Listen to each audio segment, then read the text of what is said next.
everybody, we have another recipe. It's called the panlikoko. So now, before natin gawin yung dry ingredients, so we will make to activate the instant yeast first. I'm using this instant yeast. It's 11 grams. So ilagay natin yung ibang measurement na sugar dito. Kasi I need 3/4 of sugar. So, nilagay ko dito yung 1/4. Para mag-activate yung yeast natin. And then, we will pour it, the yeast. And then, mix it. And then, we will wait until becoming fluffy. Or even 5 minutes, we will wait. So, while waiting, we will prepare the dry ingredients. Haluin natin ang haluin. At gamitin natin yung warm milk lang, hindi yung napakainit para hindi mamatay yung ating yeast para mag-activate siya. Waiting to our yeast to activate, so we will measure first the dry ingredients like salt and all-purpose flour and sugar. So first, I will measure the 4 cups of flour. So this one is 2 cups already. So strain it. Kasi para yung mga lumps.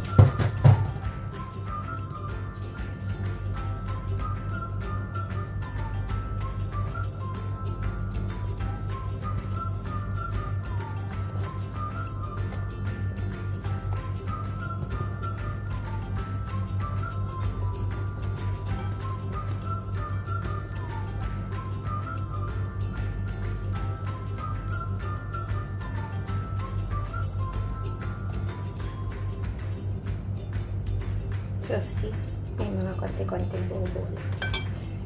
And another 2 cups because we need the 4 cups. Pwede rin kayong gumamit ng ibang harina with flour kasi na-try ko na siya, guys. Okay naman siya. Okay naman yung lasa. Pero kapag hindi tayo sanay at saka namimiss natin yung parang bread sa Pilipinas, kasi kapag nasa abroad tayo, hindi natin maiwasan na namimiss natin yung mga pagkain Pinoy. So, sariling pick up na lang, guys. So, strain it again.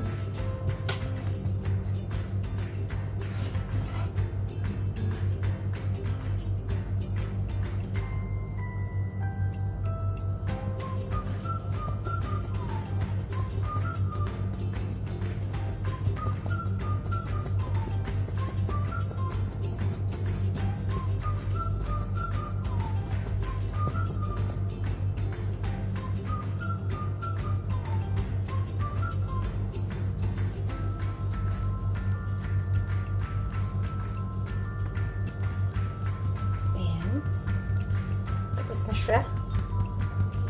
So, and then we need 1/2 teaspoon of salt.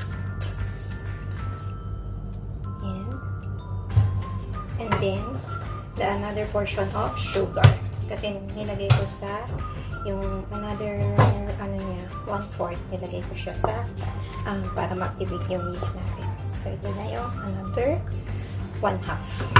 So, ihalo-halo natin siya while we are waiting for the yeast to activate.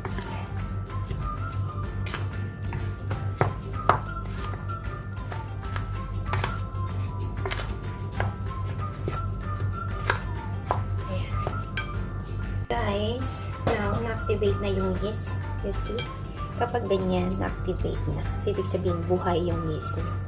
So, let's put the liquid ingredients first. The egg. I put 1 egg only. And then the 1/2 vegetable oil. And then you put the yeast and the milk.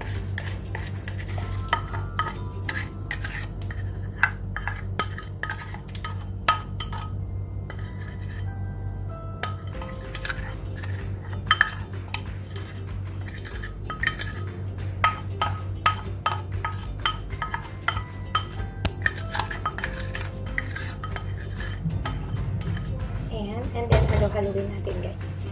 Hanggang mag-equal yung kanyang mixture.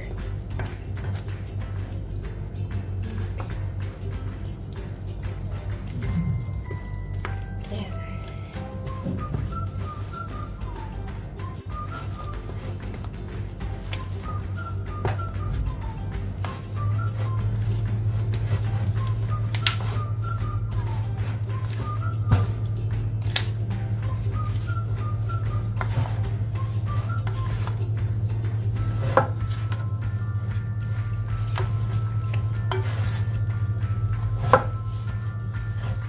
Sana maging okay ito. Kasi first time ko na naman siya.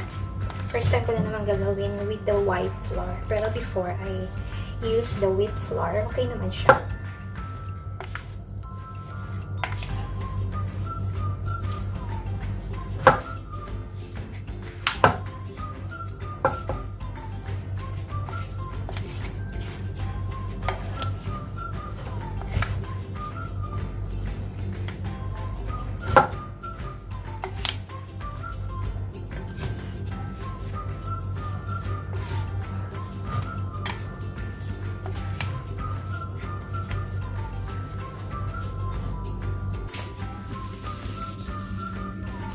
So, it's time to knead the dough. First, we will put some flour here para hindi siya magdikit. Anyway guys, this is clean. Inano ko siya. Nilinisan ko siya bago ko ilalagay ito.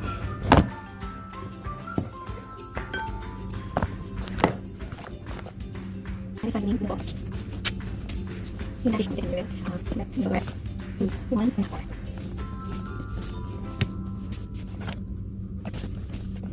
Dali lang. Yung gamot lang natin. Kasi yung yan isa. So, yung natin. Kasi gawin natin yung full tour. Loud.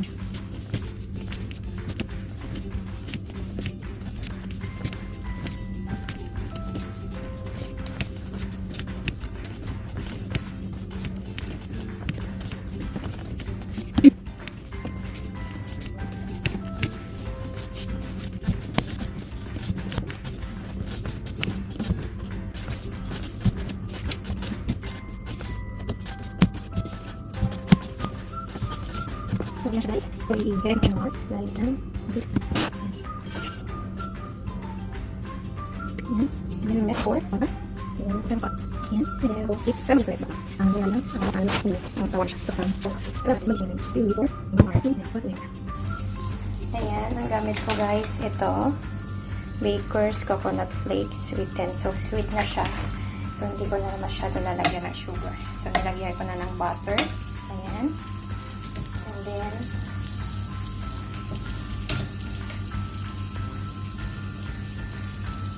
one tablespoon of yan, konting sugar lang kasi sweet na siya.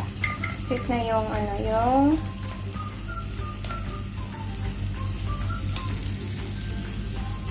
sweet na yung coconut. So, konting lang sugar. And then,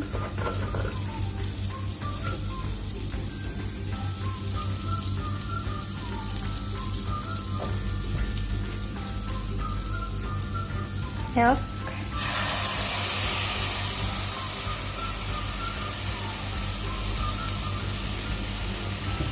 1.5 tablespoon of milk.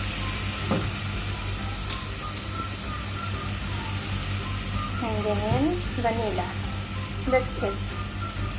Tinansya-tansya ko na lang guys kasi hindi marami yung coconut. Ayan na siya. Bukayo. Low fire lang kayo para hindi siya masunog. Kasi last time I used this directly, so hindi ko siya niluto. So nung naluto yung bread, hindi naman siya naluto, so parang white puti pa rin siya. So yung mga kakain baka sabihin na hilaw pa yung hilaw pa yung coconut, but the thing is luto na siya. Ready to eat na siya kasi na-sweeten na siya eh. Maganda nga to eh, na ano, yung diretso na siya. But wala pa rin tatalo sa fresh na yung parang sa Pilipinas. Kasi mas masarap yun, fresh. Matunaw yung ano. Diba? Parang bukayo na nga siya. Bukayo na nga siya. Pagkasya natin itong pagkasya natin itong coconut kasi wala nang coconut. Hindi naman kami nakakalabas dito kasi kaya kung ano yung mga nandyan na mga pwedeng gamitin pwedeng lutuin.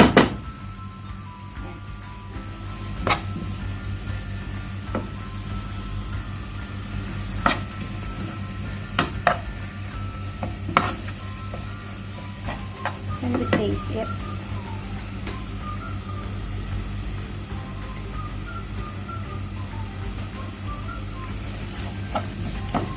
Ayan, okay na siya guys.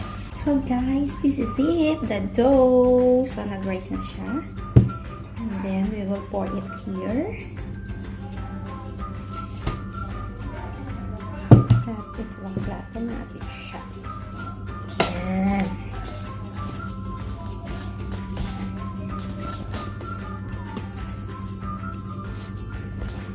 Ayan.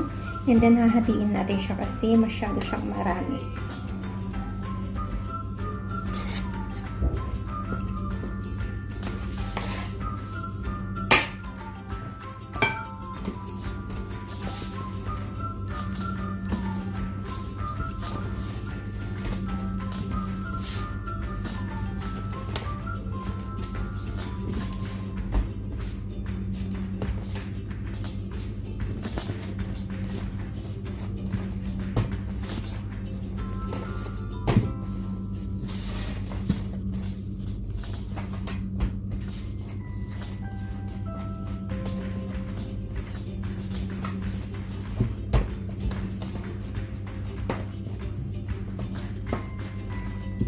Tapos hatiin natin siya to equal part.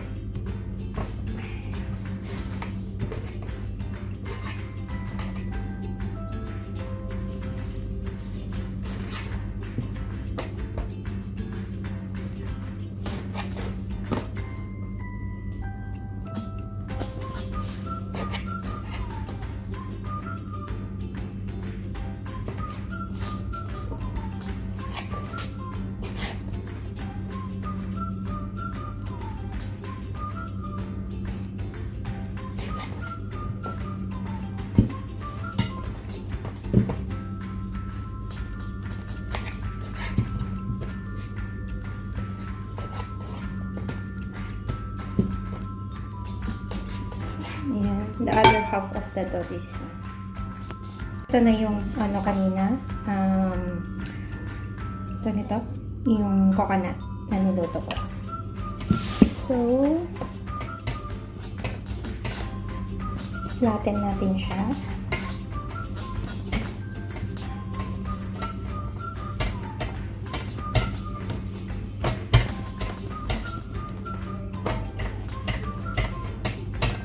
And then, we will put bukayo or the coconut. What's this one? Sweetened coconut.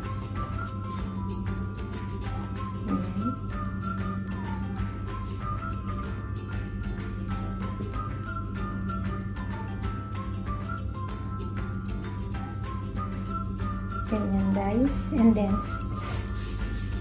circle.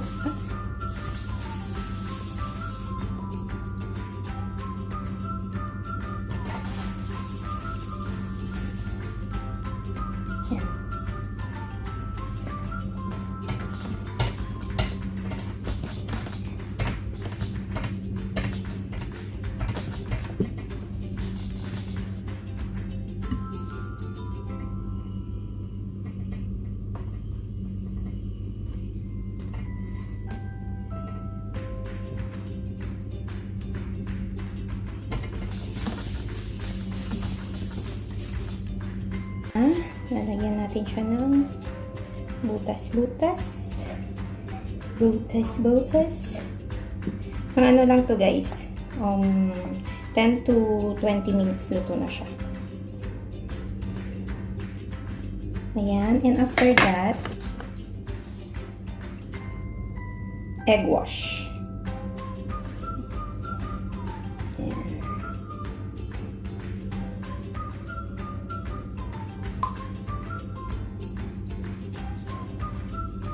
Kaya pala nagbe-brown yung mga pandikong ko sa atin kasi may ganito siya.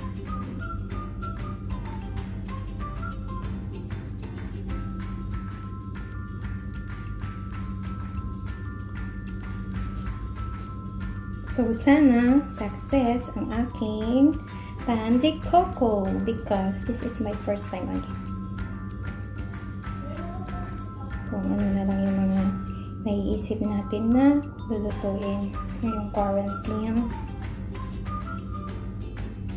So, ready to bake! The final outcome of my final product of my pan de coco. So let's taste it, guys.